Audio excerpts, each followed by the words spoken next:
Hello বন্ধুরা, কেমন আছো তোমরা সবাই? আশা করছি যে যেখানে আছো সুস্থ আছো, ভালো আছো। তো আমরাও ভালো আছি।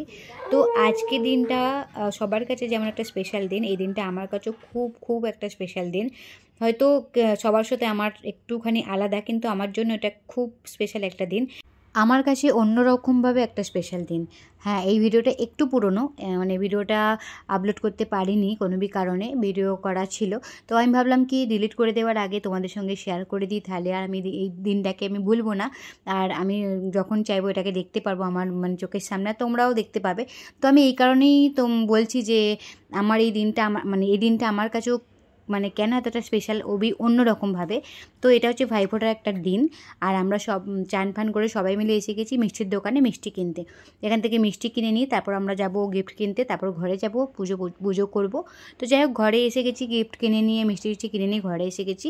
আর ঘরে এসে পুজো করে মা বাবার গলায় হার চড়িয়ে দিয়েছি, আর মা বাবাকে প্রদীপ জ্বালিয়ে মিষ্টি জল দিয়েছি।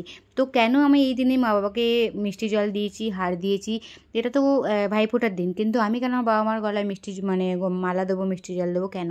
আমি তা বলে এই না যে আমি প্রত্যেক দিন দিই, কিন্তু না, প্রত্যেক দিন তো আমি হয়তো ভগবানকে যেমনভাবে দিয়াবাতি করি সেরকম মা বাবাকেও করি।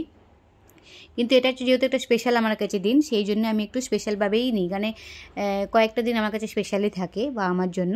তো যাই হোক, এদিকে সাত্বিকের বাবা গিফট প্যাক করছে, আর ওদিকে আমি কাজ করছিলাম, আর বাবা ওইদিকে ভিডিও বানাচ্ছিল। তো গিফটগুলো এই জন্য প্যাক করছে যেহেতু ভাইফোঁটা, আর ভাইফোঁটা দিতে হয় বাবু। তো ভাইফোঁটা বাবু দেখো একটা ঘরে এসে গেছে, একটা ইশিকা দিদি ঘরে এসে গেছে, এরপর যাবে সেজালদের ঘরে। ওখানে তাকে বলেছি তুই যা, আর আমি আসছি। তো এসে দেখছি সে ফোঁটা নেওয়া হয়ে গেছে তার, সে মিষ্টি খেতে বসে পড়েছে।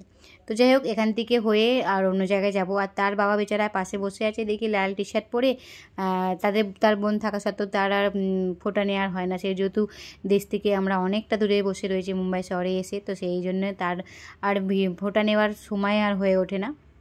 যাই হোক, কিছু করার নেই, সবার আলাদা আলাদা দুঃখ মনের মধ্যে মানে আছে সবার জন্যেই। মানে কী বলবো, যেমন সুখও আছে তেমন সবার মধ্যে দুঃখও আছে, সবার আলাদা আলাদা দুঃখ থাকে, সেটাকে কেউ কাউকে মানে মন থেকে হয়তো প্রকাশ করতে পারে না। তো যাই হোক, বাবু ওদিকে ইশিকা দিদির ঘরে হয়ে এদিকে এসে গেছে সেজালদের ঘরে ফোঁটা নিচ্ছে। এখানেও আমি ছিলাম না, আমি শুধু বলেছিলাম যে আঙ্কেলকে বলবি ভিডিও করতে, আর আমি পরে এসে দেখব। তো যাই হোক, আঙ্কেল ভিডিও করেছিল, সেজালের বাবা ভিডিও করে রেখেছিল। আর এদিকে বাবু ফোঁটা নিচ্ছে, দেখো সেজালকে আরতি করছে। ওদের ফোঁটা নেওয়া না, তো ভাই বোনে এত মস্তি করে সবসময়, যে খালি হাসাহাসি করবে, এক দুসরেকে মিষ্টি খাওয়াতে যাবে, এ নিয়ে হাসাহাসি করবে, গিফট নিয়ে হাসাহাসি করবে, এইসব নিয়ে মানে মজা মস্তি করে। দুজনে যেহেতু ছোটো, সেই জন্য দুজনের মধ্যে মস্তি খুব চলে।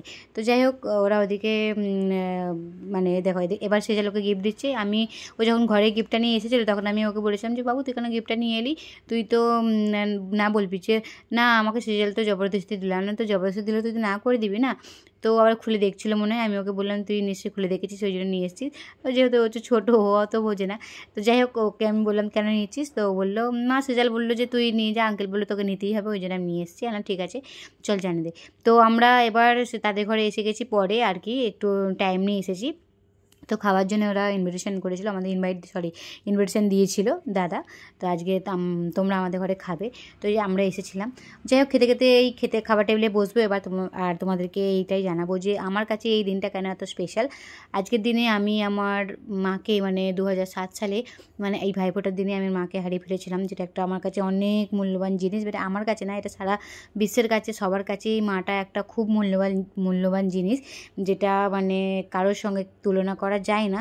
সে তোমাকে যে যতই ভালোবাসুক না কেন, মায়ের সঙ্গে কারো তুলনা করা সম্ভবই নয়। আর মাকে হারানোর যে দুঃখটা, সেটা যে কতটা কষ্টের, সেটা একমাত্র যারা হারিয়েছে তারাই বলতে পারবে।